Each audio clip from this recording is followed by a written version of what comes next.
all these writ petitions was pertaining to reservation of wards and shifting of the wards. Now, those orders against which the petitions were filed, the Honorable High Court has basically stayed the impugned notifications regarding reservations as well as shifting of the wards in case of all these cases. We had a meeting after the order was passed by the Honorable High Court. The State Election Commissioner had a meeting with the Director of Panchayats.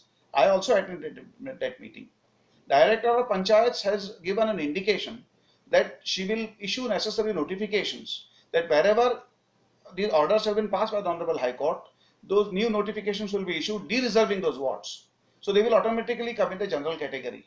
Once those kind of notifications are issued, de-reserving the wards or basically taking away the shifting of the wards that was done, election program for a fresh election program will be worked out by the State Election Commission, as I have suggested earlier, that either there will be the time period required for nomination will be increased, or fresh schedule of elections may be declared.